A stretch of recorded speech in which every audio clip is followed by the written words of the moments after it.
सभी को good afternoon. भाई बैठ जाओ, बैठ जाओ, बैठ जाओ। क्लास में आओ सब। तो हमारा यूनिट नंबर 3 चल रहा था। यूनिट का नाम क्या था? Registration and dissolution of the firm. Registration and dissolution of the firm. तो मैंने सबसे पहले रजिस्ट्रेशन आप लोगों को पढ़ाया। मैंने कहा रजिस्ट्रेशन कंपनीज एक्ट में मैंडेटरी है या ऑप्शनल? रजिस्ट्रेशन ऑप्शनल है, मैंडेटरी ऑप्शनल। तो अगर ऑप्शनल है तो रजिस्ट्रेशन कैसे करवा सकते हैं? तो कुछ मिनिमम रिक्वायरमेंट को लेकर जाएंगे। मैंने आपको मिनिमम 6-7 रिक्वायरमेंट बताई थी। उन मिनिमम रिक्वायरमेंट को लेकर आप जाओगे तो क्या होगा आपका? आपको रजिस्ट्रेशन करना है, कराना है, और कहां पे कराना है? रजिस्ट्रार ऑफ फर्म के पास जाकर। ऑल वेल है? तो वहां पर आपको रजिस्ट्रेशन कराना होता है। देखो दिक्कत ये है कि रजिस्ट्रेशन ऑप्शनल है तो अच्छी बात है, बट उसके कॉन्सिक्वेंसेस होते हैं अगर आपने रजिस्ट्रेशन नहीं करवाया तो। अगर आप रजिस्ट्रेशन नहीं करवाते तो उसके परिणाम क्या होते हैं? आप केस फाइल नहीं कर सकते अपनी फर्म पे। एक फर्म केस फाइल नहीं कर सकती अपने पार्टनर पे, लेकिन एक थर्ड पार्टी जो है वो फर्म पे केस फाइल कर सकती है। हालांकि एक फर्म केस फाइल 100 रुपए तक का कर सकती है और सेट ऑफ मिल सकता है उसको कितने रुपए का? 100 रुपीज का। ऑल वेल है? तो ये हमारा प्रॉपर हुआ। फिर हमने बात करी डिसोल्यूशन की। तो डिसोल्यूशन हमारा होता है कैसे?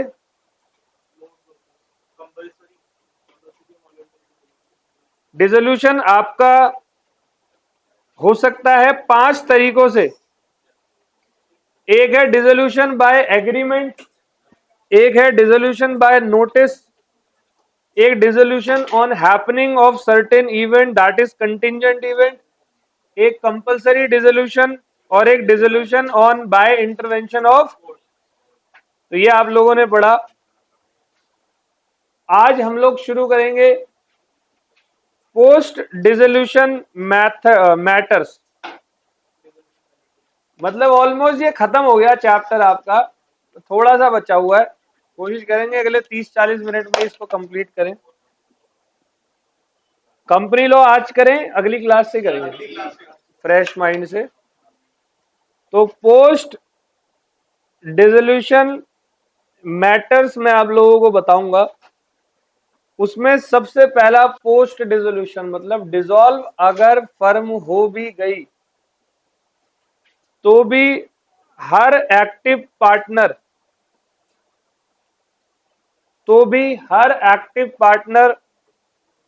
पहले क्या करेगा? एक पब्लिक नोटिस देगा दैट कि हम लोग क्या हो गए? डिसॉल्व हो गए। और अगर पब्लिक नोटिस नहीं दिया गया तो वहां पर लाइबिलिटी किसकी आती है? वहां पर फिर उस पार्टनर की, एक्टिव पार्टनर की लाइबिलिटी आती है। देखो जी, फर्म है XYZ कंपनी, मिस्टर एक्स है जो एक्टिव पार्टनर है। पब्लिक जो है, जितने भी लोग हैं, वो एक्टिव पार्टनर को अच्छे से जानती है, वो फर्म को जानती है। कल को मान लो डिसोल्यूशन हो गया और वाई चला गया, फर्म के नाम से कुछ पैसे उठा लाया, दूसरे सामने वाले पर्सन ने दे भी दिए क्योंकि उसको पता, तो सर ऐसे में मिस्टर एक्स को लायबल ठहराएंगे क्योंकि एक्स एक्टिव पार्टनर है और कानून कहता है हर एक्टिव पार्टनर जरूरी है कि वो पब्लिक नोटिस देगा। कभी भी डिसोल्यूशन की बात अगर आती है तो जैसे पोस्ट डिसोल्यूशन मैटर की अगर आप बात करते हो तो लिखा है पब्लिक नोटिस फॉर डिसोल्यूशन। कह रहा है it means active partner will continue to liable even after dissolution till public notice is not given। हर एक्टिव पार्टनर लगातार कंटिन्यू लाइबल होगा even after dissolution till public notice is not given. Example यहां दे रहा है, कहता है XYZ are 3 partners carry partnership, they made a dissolution deed on 25th of December. Dissolution की डीड कब बनी? 25 दिसंबर को. ऑन 28th ऑफ दिसंबर, 28 तारीख को, the firm took loan of ₹2 lakh from HDFC bank. Public notice दिया गया है 1 जनवरी को. तो give the name of the person liable for loan if Y and Z are slipping partner. तो कौन लाइबल होगा? मिस्टर, क्योंकि मिस्टर एक्स कौन सा पार्टनर है? Simply the liability of following partner comes to end on the date of dissolution. एक तो slipping partner, एक डिसीज्ड पार्टनर और एक इंसॉल्वेंट पार्टनर. इन सभी की लाइबिलिटी जो है वो क्या मानी जाएगी? वो फिनिश मानी जाएगी. ऑलमोस्ट लाइबल आपका कौन होने वाला है? एक्टिव पार्टनर आपका लाइबल होने वाला है. ठीक है. तो पोस्ट डिसोल्यूशन मैटर का पहला पॉइंट समझ में आ गया. अब बी पॉइंट कहते हैं सेटलमेंट ऑफ पार्टनरशिप अकाउंट. भाई अब डिसोल्यूशन हो गया, अब क्या किया जाएगा? सेटलमेंट करो. तो सबसे पहले जनरल कंसेप्ट ये बताओ, जनरली डिसोल्यूशन क्यों होता है? लॉस हो रहा है. ज्यादातर डिसोल्यूशन ऐसे ही हो. कह रहा है सबसे पहला, अगर लॉस है डिसोल्यूशन होने के बाद तो सेटलमेंट ऑफ लॉसेस करेंगे. Any loss including deficiency of capital will be adjusted, यानी कि set of against past year. Any unadjusted loss will be brought by partner in their profit sharing ratio. All well? सुनना क्या हुआ? हुआ ऐसा कि firm dissolve हो गई और फर्म को इस बार का लॉस है कुछ 12 लाख रुपए का. 12 लाख रुपए एक तरीके से देने हैं. तो फर्म के रिजर्व में पहले देखो कितना पैसा पड़ा हुआ है, मतलब पास्ट ईयर प्रॉफिट. मान लो 8 लाख रुपए पड़ा हुआ है. तो ये 8 लाख चुकता कर दिया, बचे कितने? अब बात आती है इंडियन पार्टनरशिप एक्ट के बड़े ही बेरहम कंसेप्ट की, जो कि ये कहता है ऑल पार्टनर्स वो पर्सनली लाइबल हो जाते हैं. मतलब पार्टनर्स की लाइबिलिटी क्या हो जाती है? अनलिमिटेड हो जाती है. तो अब ये जो बचा हुआ पैसा है ये उनके घरों से मंगाया जाएगा. अब यहां पर एक समस्या आती है कि मान लो 3 पार्टनर हैं, ए, बी और सी, और लॉस होते होते ये बी बंदा क्या हो गया? अब इंसॉल्वेंट पर्सन तो अपनी जेब से कुछ देगा नहीं, अब देने के लिए होना भी तो चाहिए. तो यहां पर एक केस आया था, केस आप लोगों ने पढ़ा हुआ है अकाउंट्स में भी, सर ने आपको पार्टनरशिप में जरूर बताया होगा. गार्नर वर्सेस मुरे. क्या है केस? अगर कोई पार्टनर इंसॉल्वेंट हो जाता है तो उसका जो पैसा है, बैलेंस है, वो सॉल्वेंट पार्टनर लेकर आते हैं. कौन सी रेशियो में? कैपिटल रेशियो में. कौन सी रेशियो में? तो ये गार्नर वर्सेस मुरे का केस है. इसमें रेशियो याद रखनी है आप लोगों ने, कैपिटल रेशियो. ठीक है. तो देखो क्या हुआ सेटलमेंट ऑफ लॉसेस में. Any loss including deficiency of capital will be set of against past year profit. पहले तो पास्ट ईयर प्रॉफिट से सेट ऑफ कर दिया. और कोई भी अनएडजस्टेड लॉस है तो वो कौन लेकर आ रहा है? Partner individual in profit sharing ratio. तो गार्नर वर्सेस मुरे का केस आया, कहता है England court held that loss and deficiency of capital, that is insolvency of partner, will be borne by a solvent partner in their, and every solvent partner must bring his share of loss in the. ये तो पहली समस्या समझ में आ गई. अब कहते हैं रीपेमेंट का सीक्वेंस क्या होता है। जब भी आप रीपे करते हो तो उसका सीक्वेंस क्या होता है। सबसे पहले तो आउटसाइडर को दिया जाएगा पैसा, फिर पार्टनर ने कुछ लोन दिया था फर्म को तो वो लोन पार्टनर को रीपे किया जाएगा, फिर कैपिटल दी जाएगी, एंड द लास्ट वन जो भी सरप्लस बचा है, अगर बचा है तो डिस्ट्रीब्यूट करेंगे among partner in their profit sharing ratio. तो देखो सेटलमेंट ऑफ, सबसे पहले पोस्ट डिसोल्यूशन मैटर में पब्लिक नोटिस फॉर डिसोल्यूशन अपने को समझ में आ जाता है। फिर ये कहता है सेटलमेंट ऑफ पार्टनरशिप अकाउंट, जिसमें सेटलमेंट ऑफ लॉसेस हम बात करते हैं, और दूसरी बात क्या है, सीक्वेंस ऑफ रीपेमेंट की हम बात करते हैं। अब तीसरा है, थोड़ा सा धुंधला है, मैं आपको बता देता हूं, use of private assets of A partner. भाई देखो कंसेप्ट समझना, फर्म क्या हो गई, फर्म डिसॉल्व हो गई, तो डिसोल्यूशन के समय पर फर्म की एसेट्स को क्या किया जाएगा, सेल करके लायबिलिटी पे की जाएगी। तो एसेट्स वो वाली बेची जाएगी ना जो फर्म की एसेट्स है। अब मान लो फर्म के अंदर, अब जैसे प्रोमिनेंट एकेडमी है और यहाँ कुछ एसेट्स मान लो सर की है, मान लो ये पार्टनरशिप फर्म है, ये चेयर सर के घर की है, और डिसोल्यूशन के टाइम पर सबसे पहले, क्योंकि ये प्राइवेट एसेट्स होती है किसी पार्टनर की, तो वो private assets plus private liability चुकाने के लिए यूज की जाएगी, और प्राइवेट लायबिलिटी चुकाने के बाद अगर कुछ बचता है तो वो फर्म में आएगा। मतलब सिंपल है, अगर प्राइवेट एसेट्स किसी पार्टनर की यूज की जा रही है तो वो प्राइवेट एसेट्स जो है वो उसकी पहले प्राइवेट लायबिलिटी को चुकाने के लिए, देन बचा हुआ फर्म की लायबिलिटी को चुकाने के लिए यूज। कौन, हाँ तो लेके गया तो सही, लेके गया तभी तो बोला प्राइवेट लायबिलिटी, लेके जाने के बाद ही होगा ना। डन बेटे। अब ये डी पॉइंट है, कहता है premium on premature dissolution. Hello, hello जी सर। हाँ जी, हाँ जी सर बताएं।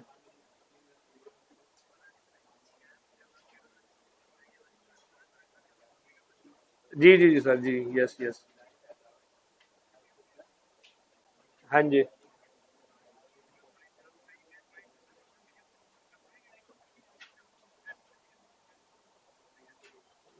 चलो सर कोई बात नहीं, कोई दिक्कत नहीं है, तो कल का कर लेंगे, कल मैं टाइमिंग बता दूंगा। मैं शाम को हाँ। अच्छा अच्छा। अच्छा, कोई इशू नहीं है सर, कोई इशू नहीं है, वरना कल कर लेंगे, मैं कल का टाइमिंग आपको आज शाम को व्हाट्सएप पे दे दूंगा। ठीक है, done, thank you thank you. Sir थोड़ा जल्दी कर दीजिएगा, आने में थोड़ा समय लग जाता है। ठीक है, ओके ओके ओके।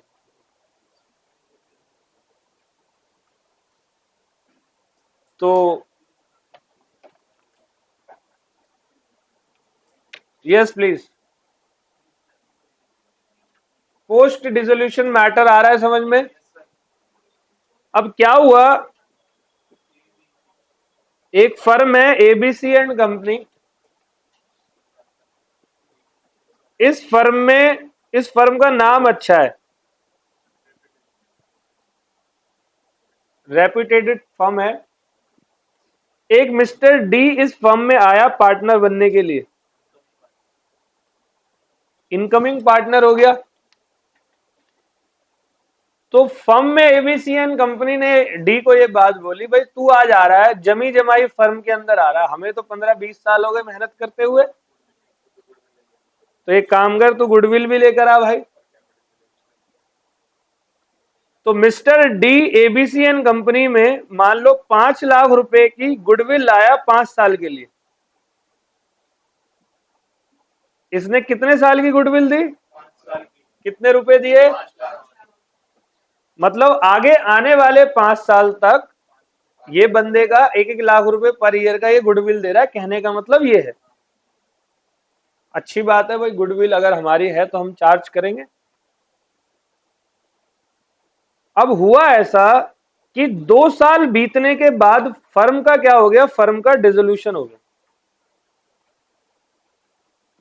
2 साल बीतने के बाद फर्म का क्या हो गया? डिसोल्यूशन हो गया। तो ऐसी सिचुएशन में अब उसने गुडविल कितने साल की दी थी और डिसोल्यूशन कितने दिन में हो गया? 2 साल में डिसोल्यूशन हो गया।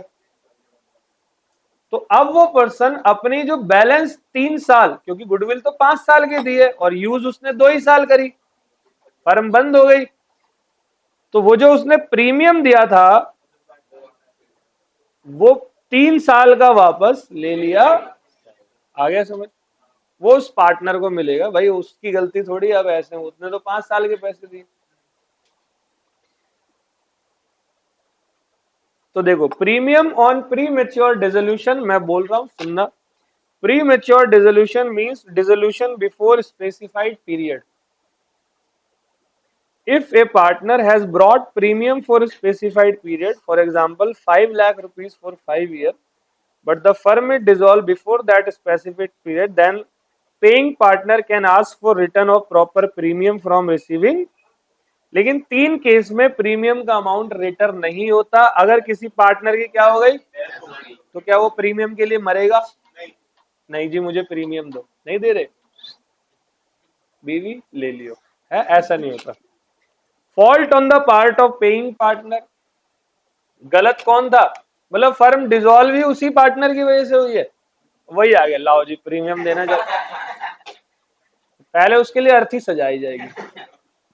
Express provision in the partnership, और मान लो डीड में साफ लिखा है भाई प्रीमियम, जैसे दुकानों पे लिखा होता ना एक बार बिका हुआ माल वापस, तो फिर आप वापस नहीं कर सकते। वहां अमेजोन की कितनी भी रूल्स रेगुलेशन झाड़ लो, आप बोलो अमेजोन में तो 60 दिन में हो जाता है, तो वहीं से जा, वहीं से खरीद पे।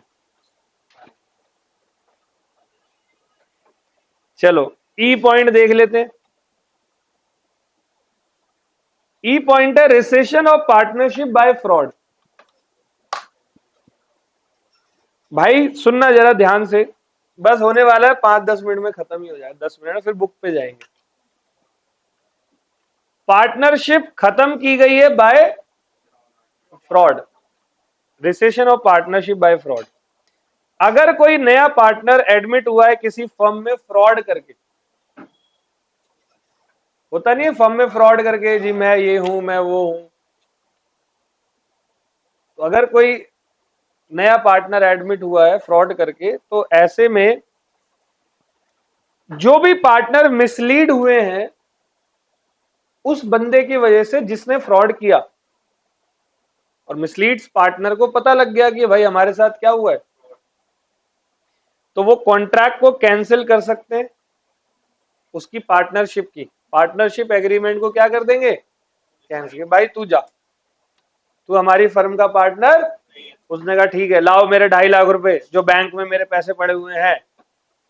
क्या लगता है तुम्हें उसको वो पैसा ऊपर से उसने जो नुकसान किया है उसकी क्षतिपूर्ति, इंडेमनिटी, याद है ऊपर पिछले यूनिट 2 में पढ़ाया था ना कि अगर कोई पार्टनर फ्रॉड करता है, ये हमने वहां भी पढ़ा, एज इट इज लाइन पढ़वाई है। अगर कोई पार्टनर फ्रॉड करता है फर्म के साथ में तो फर्म उससे इंडेमनिटी लेगी। बताओ सेक्शन 10 है, सेक्शन 9 तो जनरल ड्यूटी का है, 11 सेक्शन 10 कौन बोल रहा था? तुम्हें मैंने क्लास में सेक्शन रटवाए हैं, उसके बाद भी तुम्हें याद नहीं है। चलो बेटे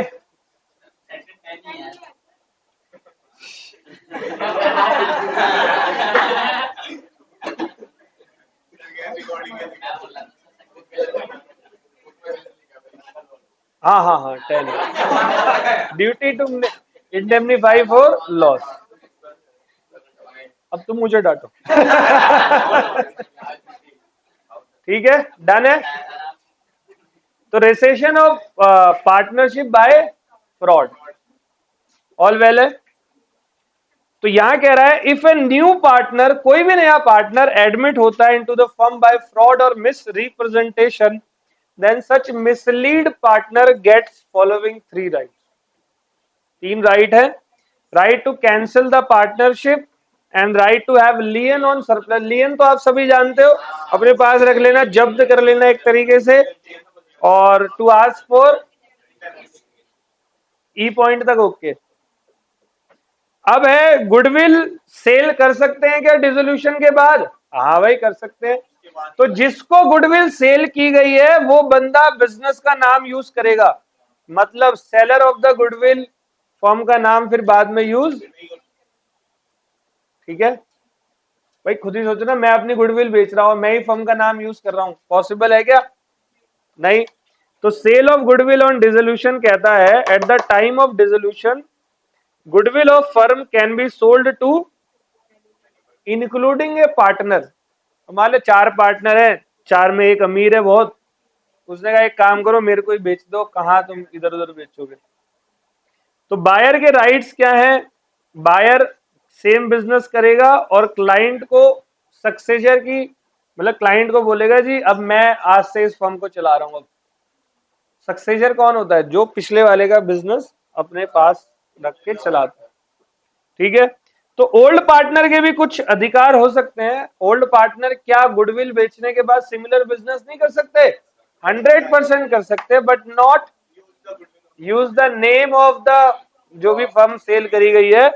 दे can carry on similar business without using firm's name and without soliciting और attract old customer of the. And the last point है पब्लिक नोटिस। ये मैंने आपको बता दिया है, एक्टिव पार्टनर को पब्लिक नोटिस देना जरूरी होता है। आ जाओ जरा।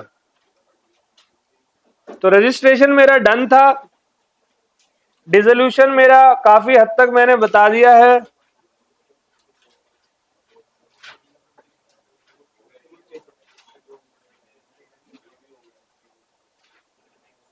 ये नहीं हुआ।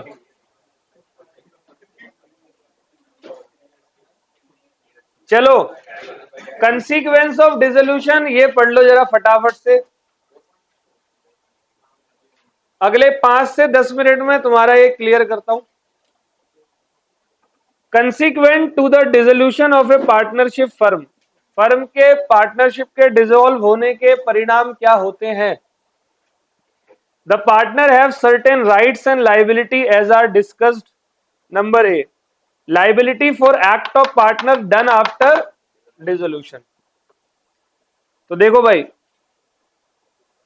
Section 45 has two fold objectives. Number 1, it seeks to protect third parties dealing with the firm who had no notice of prior, and it also seeks to protect partner of a dissolved firm from liability towards third party। पहले ना एक example समझा रहा हूं। X and Y who carried on business in partnership for several years, बहुत सारे साल से पार्टनरशिप कर रहे हैं, executed on December 1 a deed dissolving the partnership from the date but failed to give a public notice of the। On December 20, X borrowed in the firm's name a certain sum of money from R, who was ignorant of the dissolution. In such a case, Y also would be liable for the amount because no public notice was। अभी बताया था post dissolution का पहला point क्या था, मतलब ये section 45 third party को प्रोटेक्ट कर रहा है जिसको पता नहीं है कि फर्म। इसीलिए ऑलवेज क्या करना है? पब्लिक नोटिस आपको देना है। All well.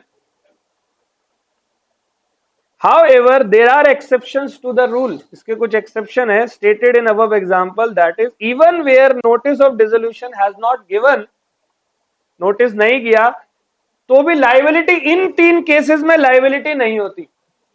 किसकी नहीं होगी? द एस्टेट ऑफ ए, जो पार्टनर मर गया उसका legal representative liable, insolvent partner liable, dormant partner liable, अरे बोलो ना सर, एक्टिव पार्टनर लाइबल होगा, यही तो पढ़ाया था। Right to have partner to have business bound up after dissolution, क्या डिसोल्यूशन के बाद वो बिजनेस क्या कर सकता है? नहीं, अपनी पेमेंट मतलब पैसे वैसे कब लेगा? जैसी आउटसाइडर को पे करके बाकी बचा हुआ सरप्लस। तो on the dissolution of the firm every partner और his representative is entitled as against all other partner और their representative to have the property of the firm applied in payment of the डेब्ट and to have the surplus distributed among the partner or their representative according to their, मतलब वही पहले बाहर वालों को दे दो, बचा हुआ सारा पैसा। चलो, continuing authority of partner for purpose of winding up after the dissolution of a firm the authority of each partner to bind the firm, मतलब फर्म को बाइंड करना, फर्म पे केस करना, and other mutual right and obligation continue notwithstanding the dissolution so far as may be necessary to wind up the affair of the firm and to complete transaction begun but unfinished at the time of dissolution but not otherwise। क्या कह रहे हैं? Dissolution हो गया, dissolution के बाद भी बहुत सारे अनफिनिश्ड काम होते हैं, वो सारे काम करने, डिसोल्यूशन उसके बाद ही पूरा का पूरा होता है। डिसोल्यूशन जैसे पोस्ट डिसोल्यूशन मैटर मैंने बताया, डिसोल्यूशन के बाद होते हैं ना। और मान लो कि फर्म ने डिसॉल्व हो गई, फर्म को लगा अब तो मेरा अस्तित्व खत्म हो गया, अब तो मैं किसी के लिए लाइबल नहीं हूं, और फर्म उनके पैसे नहीं दे रही, लोगों की लाइबिलिटीज नहीं चुका रही, लोगों से किए हुए कॉन्ट्रैक्ट को फुलफिल नहीं कर रही, तो ऐसे में फर्म बाइंड होगी। All well. Mode of settlement of partnership account, सबसे पहले किसको देते हैं पैसा? सारे लॉसेस सबसे पहले प्रॉफिट, फिर कैपिटल, और फिर पार्टनर इंडिविजुअली लेकर आता है। ये तो बता दिया था मैंने। पहले सबसे पहले क्या? आउट ऑफ प्रॉफिट, पहले प्रॉफिट सबको बांट दो। अरे अभी भी पैसा बचा हुआ है, पार्टनर तेरा कैपिटल जल्दी लेकर आ, पार्टनर का कैपिटल भी बांट दियो। ओ भाई अभी भी पैसा बचा है, पार्टनर बेटे घर से जाके अब लेकर आओ, है ना, बताया था। और फिर पे कैसे करते हैं? थर्ड पार्टी, फिर पार्टनर का अपना कैपिटल वगैरह, फिर उसका जो बचा हुआ रेजिड मतलब बचा हुआ जो है वो पार्टनर में बांटेंगे। ठीक है, एग्जाम्पल है X and Y were partner sharing profit and loss equally and X मर गया। On taking partnership account is transparent that he contribute 660 to the capital of the firm and Y ने सिर्फ 40,000 दिए थे और एसेट्स था 2 लाख का। इस सिचुएशन में डेफिशिएंसी यानी 660 प्लस 40 माइनस 2 लाख यानी कि 5 लाख इक्वली शेयर होगा वाई और, समझ गए? चलो जी, अब ई पॉइंट क्या है? पेमेंट ऑफ फर्म्स डेप्ट और एंड ऑफ, कह रहा where there are joined dept due from the firm and also separate dept due from any partner, the property of the firm shall be applied in the first instance is payment of the debt of the firm, और कुछ बच गया तो फिर हर partner का share जो है separate डेप्ट को पे करने के लिए यूज किया जाएगा। लास्ट है, if the separate property of any partner shall be applied first in the payment of separate डेप्ट फिर डेप्ट ऑफ द फर्म। मैंने बताया था ना प्राइवेट एसेट्स, ये जो मैंने अभी नोट्स में बताया आपको, पूरा नोट्स के अंदर के वर्ड्स इन्होंने यहां पर लिखे हुए हैं। तो प्राइवेट एसेट्स को प्राइवेट डेप्ट को चुकाने में लगाएंगे, बच गया तो फर्म की एसेट्स को चुकाने में। All well. तो हमारे यूनिट नंबर 1 कंप्लीट किया, यूनिट 2 कंप्लीट किया, यूनिट नंबर 3 कंप्लीट किया। आई होप आप लोगों को बहुत अच्छे से समझ में। All well.